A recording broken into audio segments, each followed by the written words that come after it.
പ്രിയമുള്ളവരെ, വചനം പറയുന്നു, നമ്മുടെ കർത്താവും രക്ഷിതാവുമായ യേശു ക്രിസ്തുവിന്റെ കൂട്ടായ്മയിലേക്ക് നമ്മെ വിളിച്ചിരിക്കുന്ന ദൈവം വിശ്വസ്തൻ.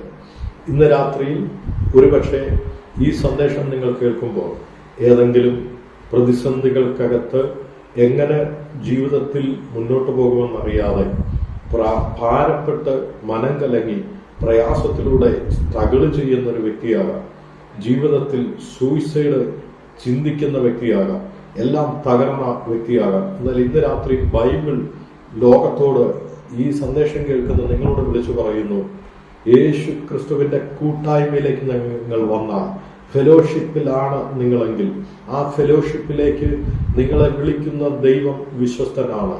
നിങ്ങൾക്ക് ആവശ്യമായത് നൽകിത്തരാൻ, നിങ്ങളെ സഹായിക്കാൻ, നിങ്ങളെ വിടുവിക്കാൻ, നിങ്ങളെ സൗഖ്യമാക്കാൻ, സർവോപരി നിത്യതയുടെ അവകാശികളാക്കി മാറ്റാൻ ഈ ദൈവം വിശ്വസ്തനാണ്.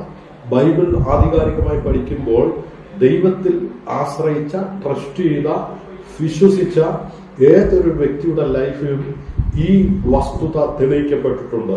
വിളിച്ചുറക്കിയ ദൈവം സഹായിക്കാമെന്ന്, അനുഗ്രഹിക്കാമെന്ന്, നിലനിർത്താമെന്ന് വാഗ്ദത്തം ചെയ്ത ദൈവം വിശ്വസ്തനാണെന്ന് വെളിപ്പെട്ടിട്ടുള്ള നിരവധി സംഭവങ്ങളെ, ചരിത്രങ്ങളെ കാണുവാൻ കഴിയും. ഇന്ന് രാത്രിയിലും ഈ വചനത്തിലൂടെ ഈ സന്ദേശം കൈമാറുന്നു. നിങ്ങൾ വിശ്വസിക്കുക, ക്രിസ്തുവിന്റെ കൂട്ടായ്മയിലാണ് നിങ്ങൾ ആയിരിക്കുന്നതെങ്കിൽ, ക്രിസ്തുവുമായിട്ടുള്ള ഫെലോഷിപ്പിലാണ് നിങ്ങൾ ആയിരിക്കുന്നതെങ്കിൽ, യേശുവിൽ വിശ്വസിക്കുന്ന വ്യക്തിയാണെങ്കിൽ, ഈ രാത്രി വചനം പറയുന്നു, ദൈവം നിങ്ങൾക്ക് വേണ്ടി കാര്യങ്ങളെ നിവർത്തിച്ചു തരുവാൻ വിശ്വസ്തനാണ്.